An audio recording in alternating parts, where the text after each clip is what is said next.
Wuhan. Finally, we bring the end to your misery. Obi-Wan Kenobi. Episode 6. Only 6 episodes. That is disappointing in a way. Ironic because the series was terrible, but still 6 episodes. It seems to be a habit. I think the Nick Fury Secret Wars is also 6 episodes. And I think there was Andor. No, Andor was 8 episodes. I've not reviewed that.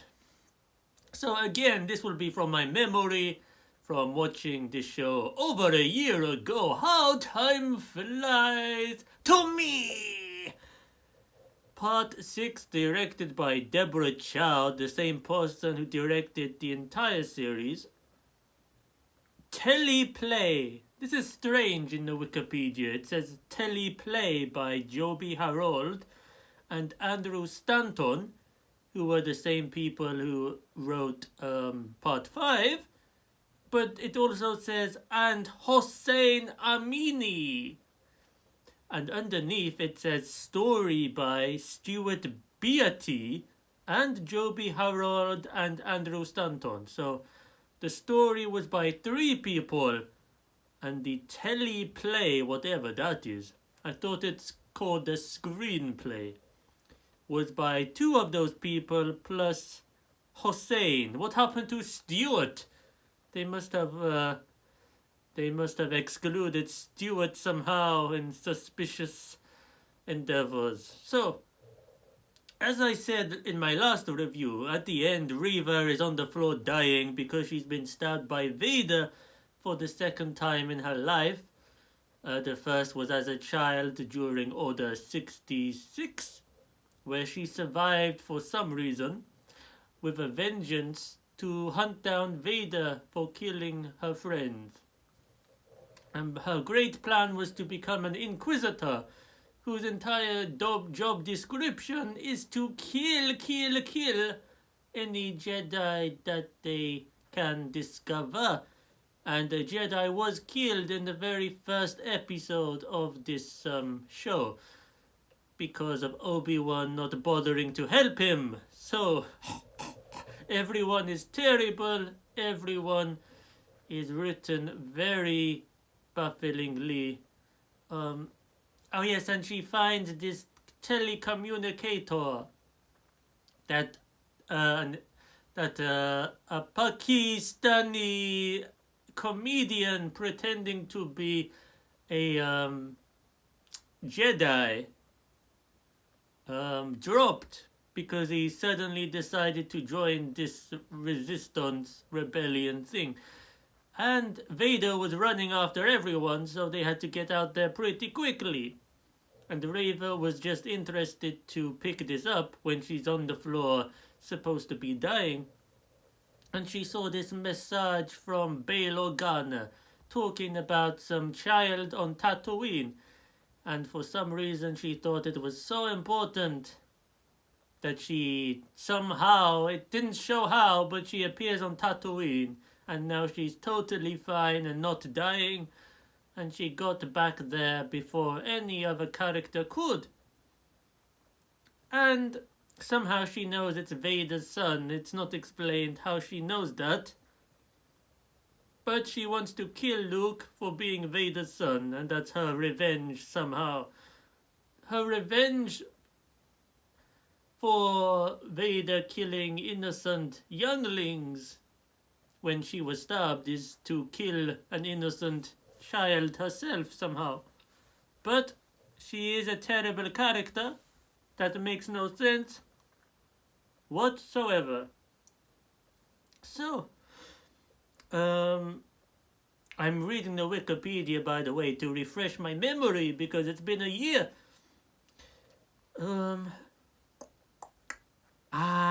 Darth Vader and the Empire pursue the Path Network. Yes. They pursue the Path Network, which I forgot they were called.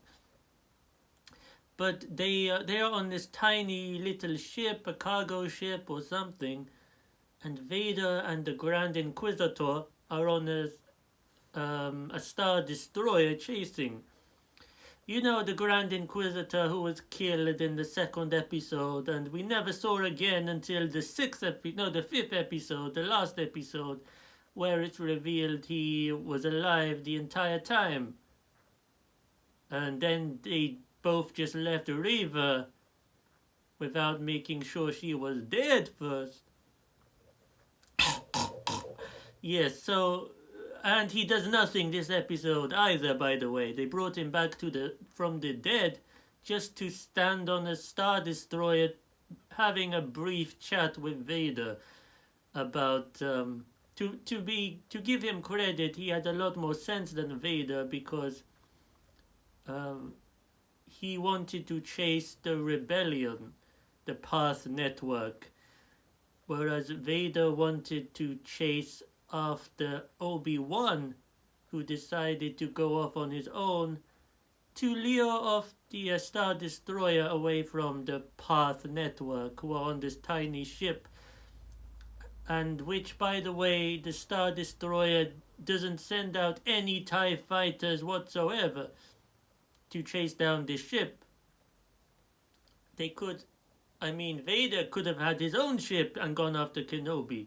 I think he even did have a ship of some... Yes, he had one of those white triangular ships, but I don't think those are good in a chase sequence, so I think he had to make sure Obi-Wan was on the planet before he could come down. But basically, the Star Destroyer followed Obi-Wan to a planet, and that meant the other rebels could escape.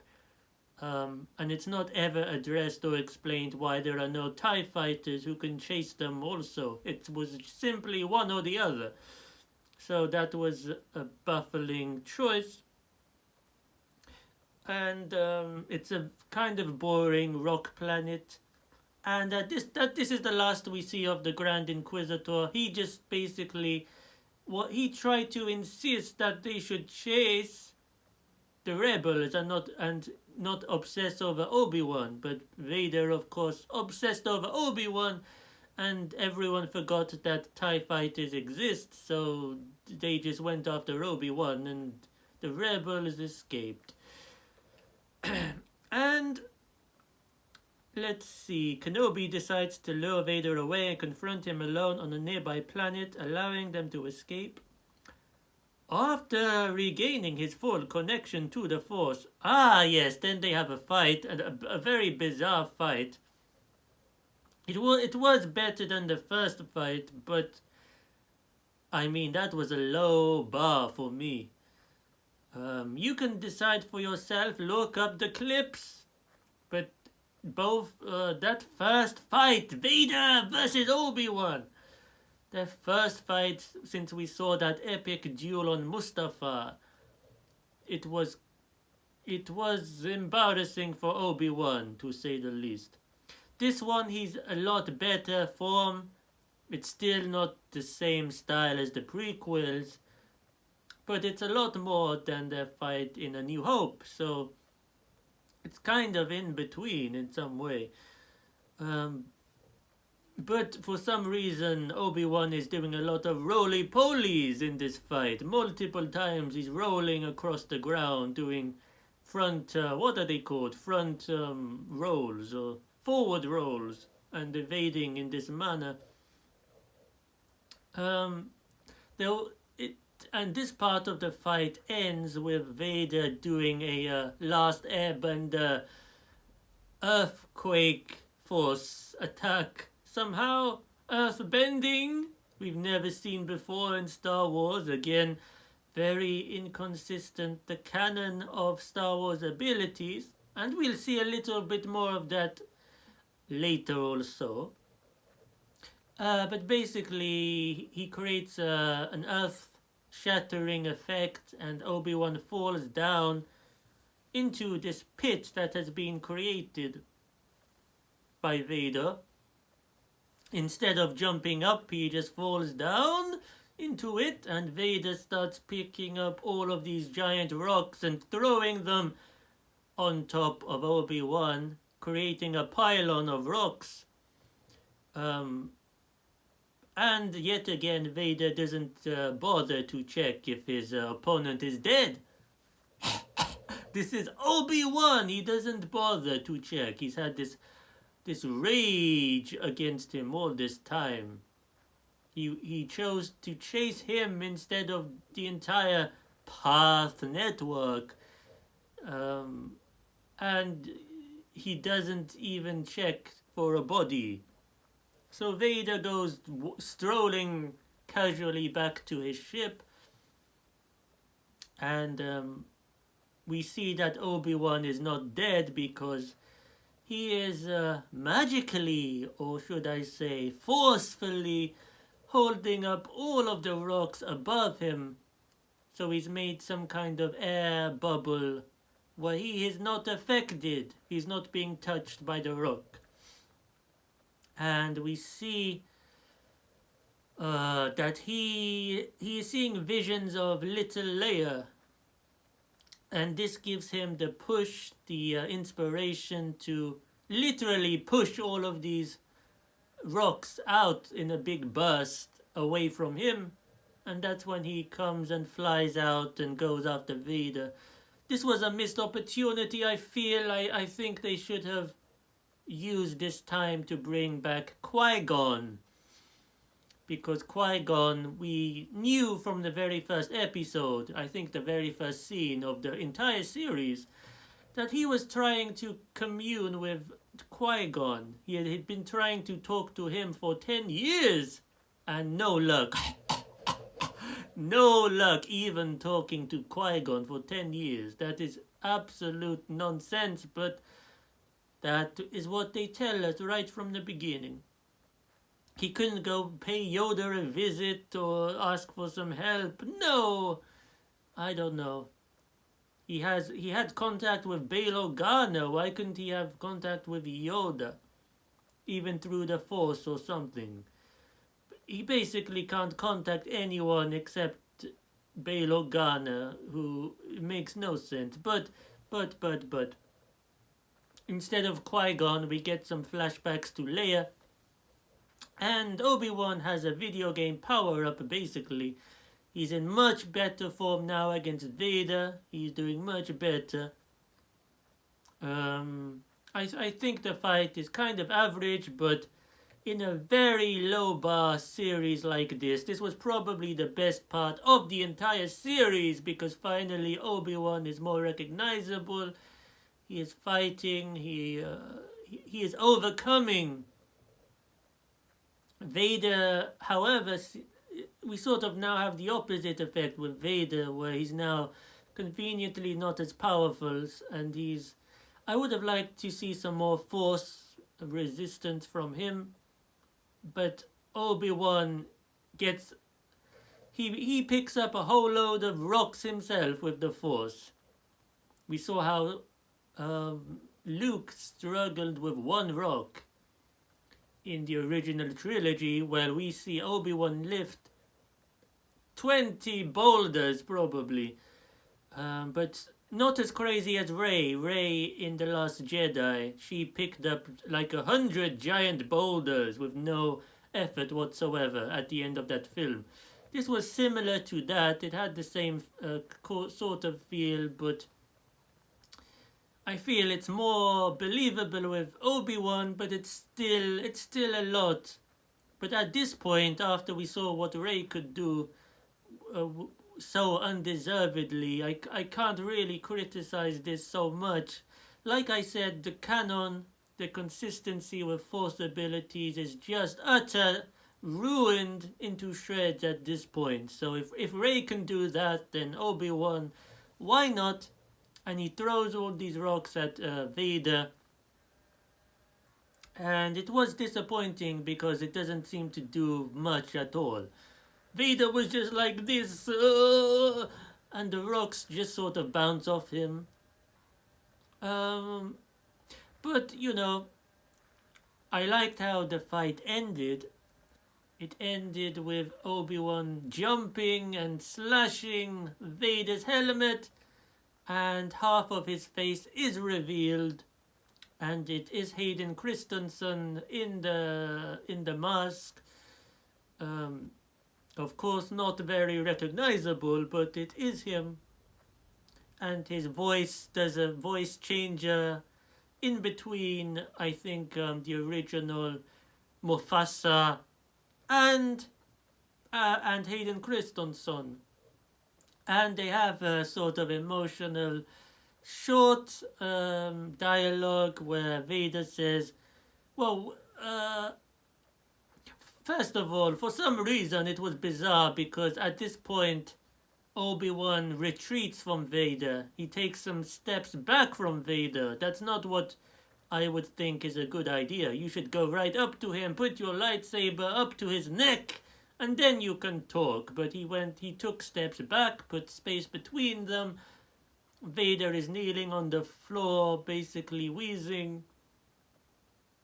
And Obi-Wan gets all teary and says, "I'm sorry, Anakin."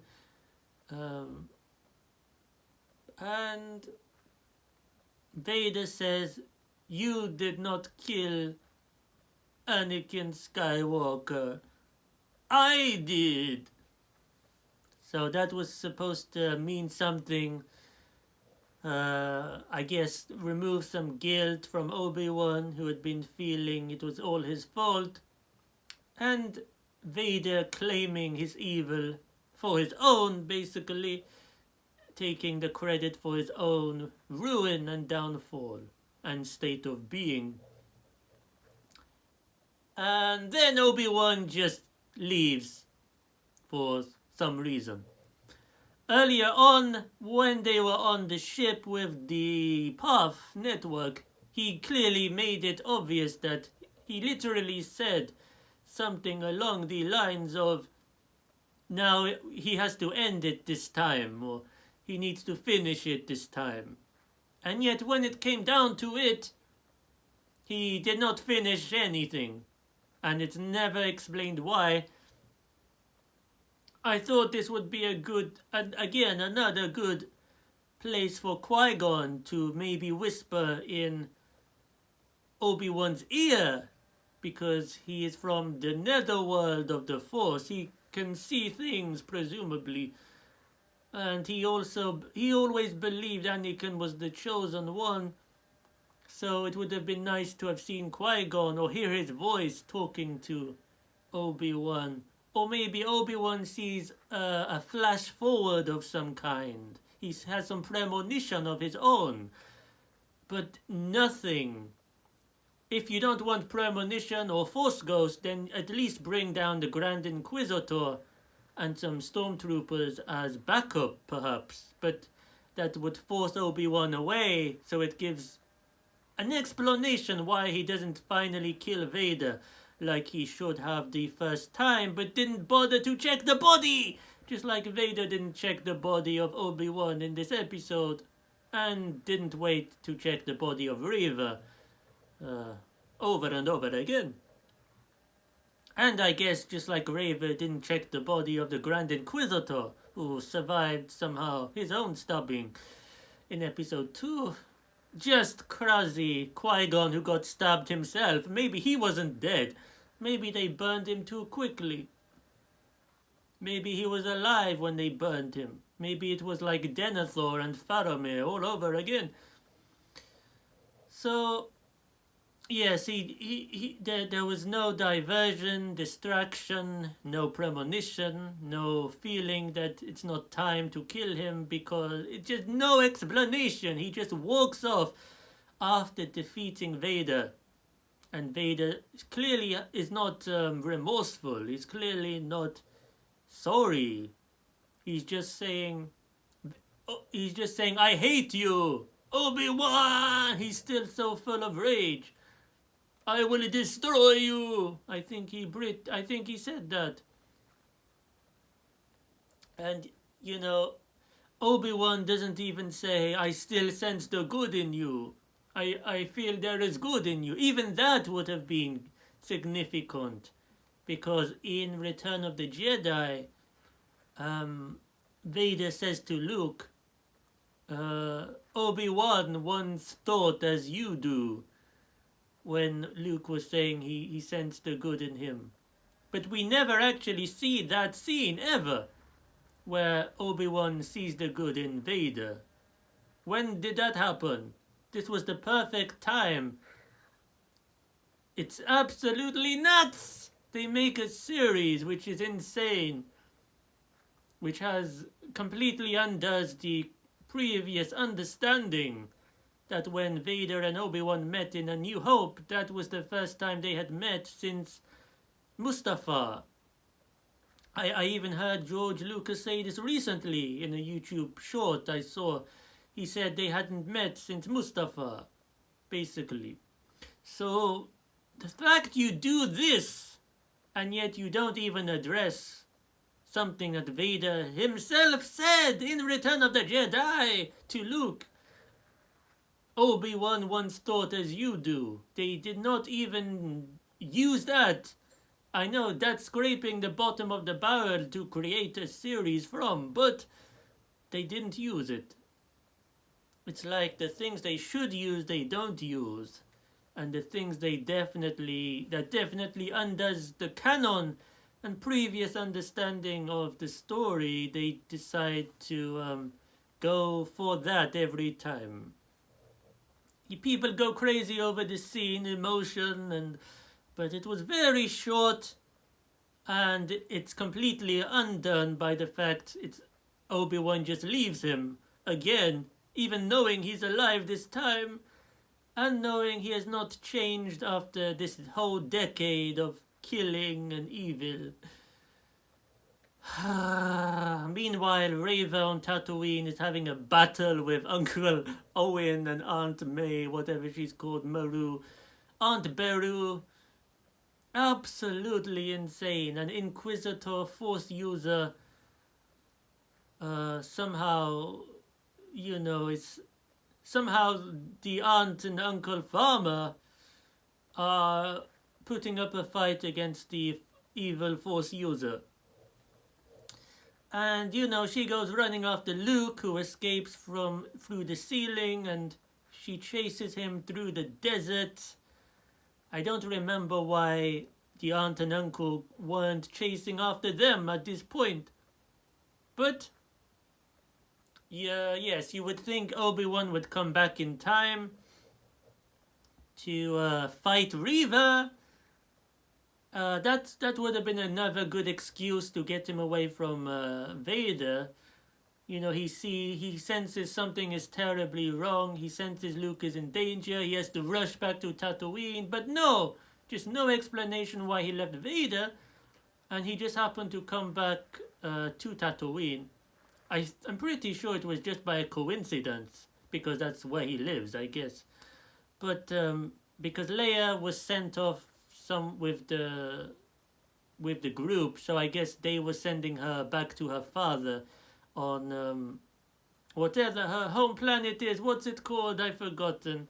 How bad is that? But he arrives on Tatooine. Reva was about to kill Luke, but she just decided not to, because she imagined Luke as herself as a child when she was stabbed by Anakin, and somehow that changed everything. As if she didn't know Luke was already a child. Her motivation just made no sense throughout the entire series, beginning to end. So she doesn't kill Luke after all of that. She was dying, and she came all the way to Tatooine just to kill him. And then she doesn't because he's a child. Yes.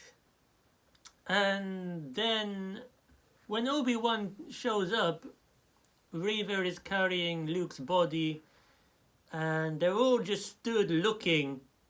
The aunt, the uncle, and Obi-Wan. Not much reaction, but it clearly looks like he's dead, the way she's carrying him, and he's lifeless. And that's weird. But he's not dead, of course. Surprise, surprise. Did you think he would be replaced by a clone?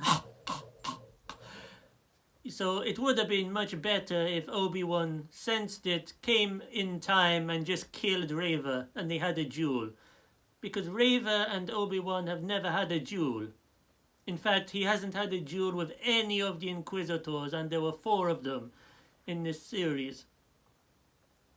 And I said this last episode, it makes no sense why you have 4 Inquisitors, and yet you only duel Vader twice, which it was insane. He even dueled Vader once, but he dueled him twice, and none of the Inquisitors.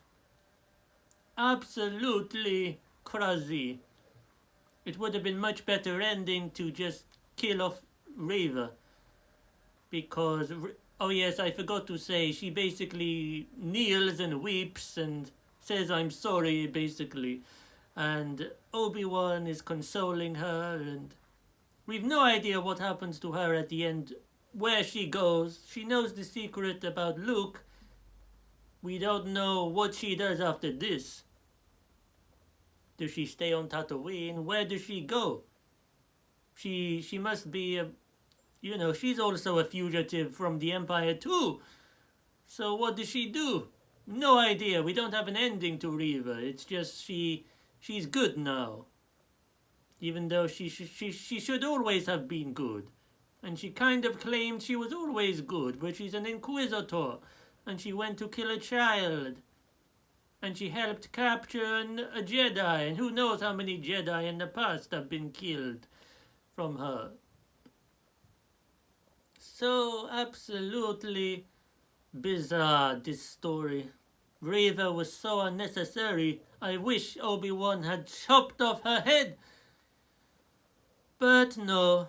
And after this, absolutely insane. He made another visit to Leia's house, basically. During the daylight, out in the open, he's just visiting Leia and says goodbye, basically.